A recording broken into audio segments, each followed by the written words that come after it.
Hey everyone. I know it's been a long time. COVID-19, it's been really interesting. It's been so interesting, hasn't it? Especially for us that are in recovery because, well, let me just tell you, it's just been a whirlwind. It's really been tough. My last video that I left was maybe 2 days after the whole entire nation shut down, the world, whatever, shut down. And I was so scared, so nervous about, my number one fear was, and this might sound really, really selfish, but it was like, oh my God, I'm going to gain back all the weight that I finally lost, going to cycling class because my cycling studio shut down, and I was just being totally, that's all I was worried about was the weight. And wow, has a lot more happened. First, I wanted to let you know that I am still clean and sober. I have not fallen off. I am still not smoking or vaping. I have done a great job with all of that.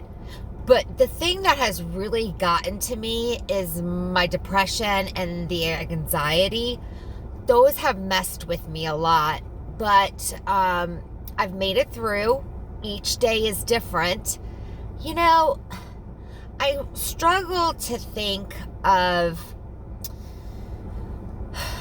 I really believe that the depression and anxiety is something that people that are addicts have had, and I really truly believe we've used our addiction as self-medication, or we've used the medicine as self-medicating, and it's turned into an addiction.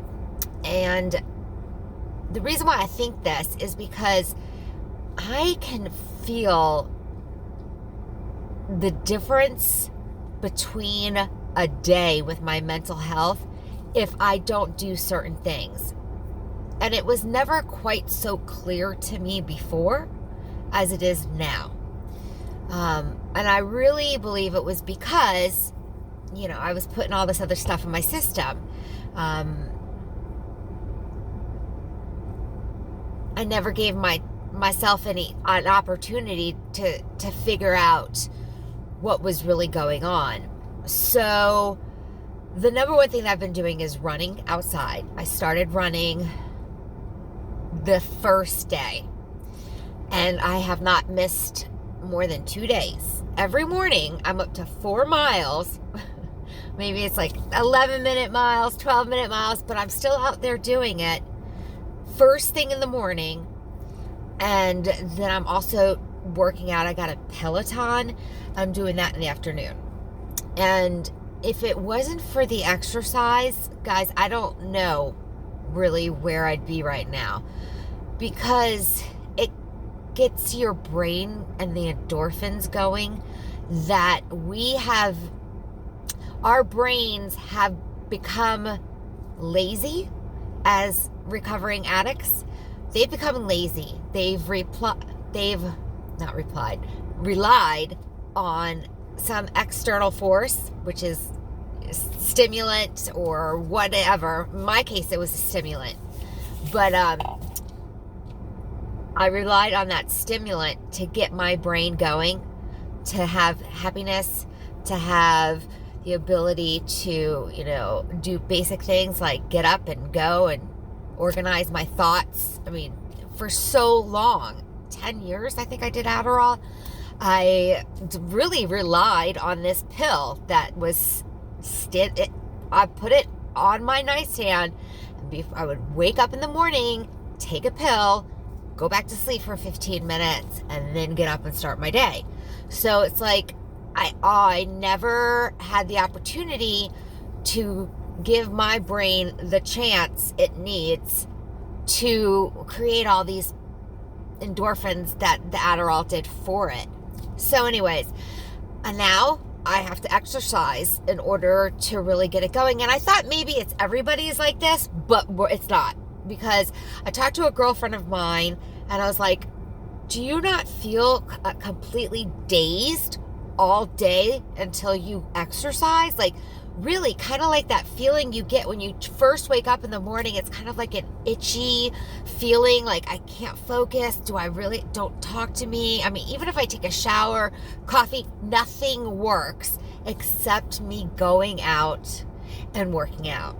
It's not just like working out for 5 minutes. It's like actually being in it for about 45 minutes. I think it's at the 35-minute when my endorphins kick in. But anyways, so I have been exercising and I've lost like 10 pounds, but I still notice that I lost 10 pounds on top of the 10 pounds that I've lost before. So I'm back down to the weight that I was at when I was in active addiction, which is awesome. But, the exercise has now not really been just for that. It's not just for a weight. It's for my mental well-being. I promise you that a routine is so important to staying on track for recovering addicts, and a routine is so key for people that battle mental illnesses, and that is me. So my anxiety has gone down, my depression has gone up, and with that, my doctor has prescribed, he went up on my depression medicine, and I went down on my anxiety medication. He went up on my depression medication, and instead of me just saying, okay, well, I'm just going to stay here and just keep on adding and adding and adding, I don't want to add anymore without taking a little away. So I took some away, and then I have these brain zaps. Do y'all know what I'm talking about? Brain zaps. They're that feeling you get when you go down on an antidepressant. Or I actually read an article that actually people that come off of benzos and Adderall. I couldn't believe it. All the things that I take, Adderall, benzos, and antidepressants, especially the serotonin inhibitors, uptake inhibitors, which is like Cymbalta, I believe that's what I take. Sertraline, that's what it's called. But anyways, so it's kind of like a zap in your brain, like when you turn real fast, or there's no other word to describe it but a brain zap. And I got it, and I just halved my medicine. So imagine if you just go off of it right away. Like, guys, a lot of people are really struggling and going through it right now because, maybe they haven't been able to see their doctor, or maybe I don't know, for whatever reason, I can guess, but it's been a really rough time. I will tell you, though, the brain zaps have stopped. It took about 10 days, and they're gone, but I still am not completely off of my anti-anxiety medicine. I'm not going to go completely off of it. I just don't want to, okay, I'm feeling sad, I'm feeling depressed for 3 weeks. Let me just take more medicine. I just don't believe in that anymore. I don't believe in that anymore, but I was working out every day, twice a day. I can't work out anymore, and I still was kind of like making myself get through the day. And the thing about mental illness is that you look fine. So my husband is like, and I'm just like, I need you to understand right now that I'm going through it, that you might not be able to see it, but I am. And he's been really good, and the medicine that my doctor upped me on has worked. So I just wanted to come by and let you guys know that I'm good. I am going to start back with my videos, but I just really had to focus in on me for a while. And I know it sounds weird that these videos, you don't think that they take a lot, but they do take a lot. They take more than I had to give. And I think you guys might understand this. Sometimes we just don't have it to give, and I didn't have it to give. But I love the compliments.